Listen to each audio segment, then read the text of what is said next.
একদম রেস্টুরেন্টের মতো করে চিকেন বিরিয়ানি বাড়িতে কিভাবে বানানো যায় সহজ পদ্ধতিতে তারই রেসিপি আজকে আমি তোমাদের সাথে শেয়ার করব। তো প্রথমে মাংসটাকে ম্যারিনেট হতে দেব। 1.5 চামচ মতো এখানে জিরে, 1.5 চামচ ধনে, 1/2 চামচ মতো গোলমরিচের গুঁড়ো, 1/2 চামচ মতো গরম মশলা, 1/2 কাপ দই, 1 চামচ মতো ভিনিগার আর একটুখানি লেবুর রস মাখিয়ে নিয়ে মাংসটাকে ম্যারিনেট হতে দেব।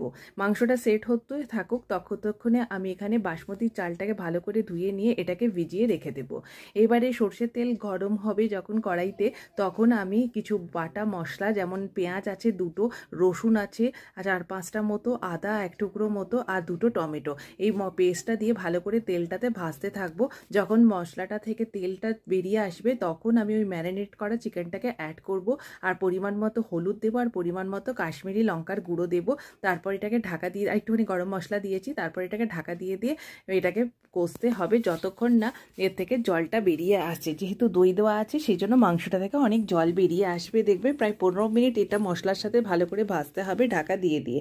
যখন দেখবে মশলাটার সাথে এটা ভালোভাবে সেট হয়ে গেছে তখন এটাতে গরম জল দেব আর নুনটা দেব, তারপর এটাকে লো আঁচে বসিয়ে দেব। প্রায় 45 মিনিট লাগবে মাংসটা হতে। আর এদিকে দেখো আমি ভাতটাকেও বসিয়ে দিয়েছিলাম বেশ কিছু গরম মশলা দিয়ে। ভাতটা আমার হয়ে গেছে। যখন 80% কুক হবে তখন এটা নামিয়ে নেব। তারপর একটা বড় থালার মধ্যে ভাতটাকে ঢেলে দিয়ে ঠান্ডা হতে দেবো আর গরম মশলাগুলো উঠিয়ে নেব। এবার এখানে পরিমাণ মতো নুন দেব আর 1 চামচ মতো ঘি মাখিয়ে এটা ঠান্ডা হতে রেখে দেবো। এবারে বেরেস্তার জন্য পেঁয়াজটাকে ভেজে নেব। একটুখানি সর্ষের তেল দিয়েছি, তাতে পেঁয়াজটাকে লালচে করে ভেজে নেব। তারপরে পেঁয়াজটা ভাজা হয়ে গেলে উঠিয়ে নেব। মাংসটা ওইদিকে রেডি হয়ে গেছে, হাফ বাটি মতো এখানে মাংস আর ঝোলটাকে উঠিয়ে রাখলাম।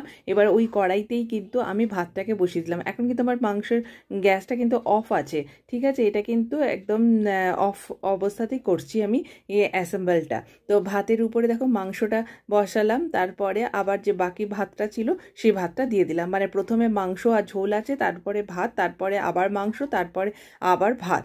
তারপরে এবার দেখো 2টো আলু সেদ্ধ করেছিলাম সেটা দুভাগ করে দিয়ে দিলাম, বেরেস্তার পেঁয়াজটা দিয়ে দিলাম আর 2টো কাঁচা টমেটোকে এখানে কেটে গোল গোল করে কেটে এখানে দিয়ে দিলাম। তার উপরে 2 চামচ মতো এখানে আমি বিরিয়ানির মশলা দিয়ে দিলাম, যে বিরিয়ানি মশলাটা কিন্তু কেনা, এটা আমার বাড়িতে বানানো নয়। আর ধনেপাতা উপর থেকে ছড়িয়ে দিলাম আর একটুখানি এখানে মরিচের গুঁড়ো দেবো আর 1 চামচ মতো এখানে আমি ভিনিগার অ্যাড করেছি। তোমাদের কাছে যদি লেবু থাকে তো তোমরা লেবু দিতে পারো, আর লেবুটা শেষ হয়ে গেছিলো বলে আমি এখানে ভিনিগারটা অ্যাড করেছি। তারপরে দেখো এটা রেডি হয়ে গেছে। এবার একটা তাওয়া বসিয়ে দিলাম।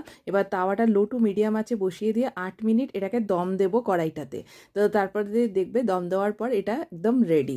8 মিনিটে বিরিয়ানি একদম রেডি।